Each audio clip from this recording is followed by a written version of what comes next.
A special thank you to each of our subscribers who make this channel possible. Here's today's story. In a significant turn of events, fighters from the Kurdistan Workers Party, PKK, have begun the process of laying down their arms in a symbolic ceremony held in northern Iraq. This momentous occasion follows decades of armed conflict between the PKK and the Turkish government, which has claimed the lives of over 40,000 individuals since the insurgency began in 1984. The ceremony, attended by a mix of Kurdish and Turkish officials, marks the first concrete step towards disarmament as part of a broader peace initiative aimed at ending the long-standing hostilities. The ceremony took place at the entrance of the Jasana Cave, located in the town of Dukhan, more than 30 miles northwest of Sulaymaniyah. Around 30 PKK fighters, half of whom were women, participated in the event, queuing to place their weapons, including AK-47s and other firearms, into a large cauldron. The flames engulfed the weapons in a powerful display of commitment to peace, as the fighters shouted slogans in support of Abdullah Öcalan, the imprisoned leader of the PKK. Öcalan, who has been incarcerated since 1999, has called for the PKK to formally disband and disarm, urging his followers to embrace political solutions over violence. In a video message broadcast prior to the ceremony, he stated, "I believe in the power of politics and social peace, not weapons." His call for disarmament has been echoed by Turkish nationalist politician Devlet Bahçeli, who surprised many by suggesting that Öcalan could be granted parole if the PKK renounced violence. The disarmament process is expected to be completed by September, with the PKK announcing its intention to disband earlier this year. This initiative comes at a time of significant political change in the region, as Turkey has become increasingly assertive in its dealings with Kurdish groups, particularly in neighboring Syria.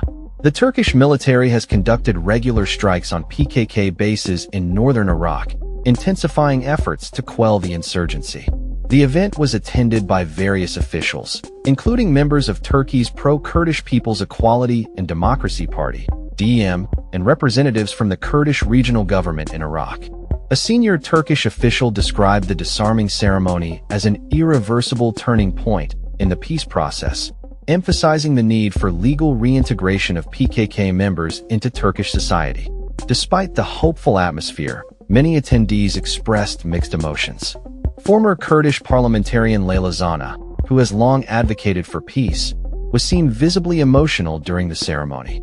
Zana, who spent 10 years in prison for her calls for reconciliation between Kurds and Turks, remarked, "We have done our part.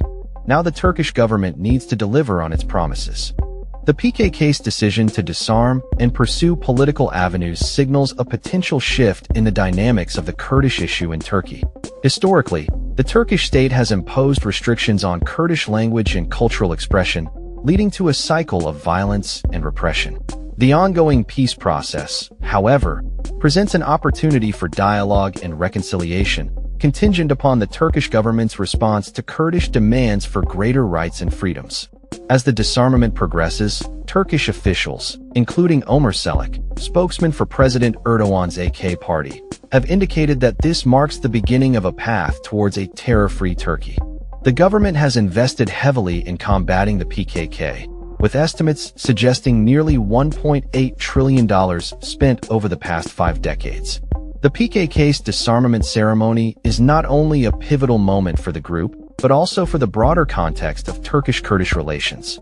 With the potential for legal frameworks to facilitate the integration of former PKK members into society, the peace process could lead to long-awaited stability in a region plagued by conflict for far too long.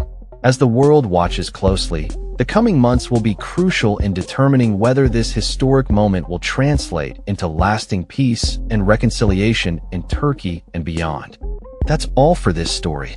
We upload videos every day covering many different subjects, so hit that subscribe button to stay informed. Thanks for watching.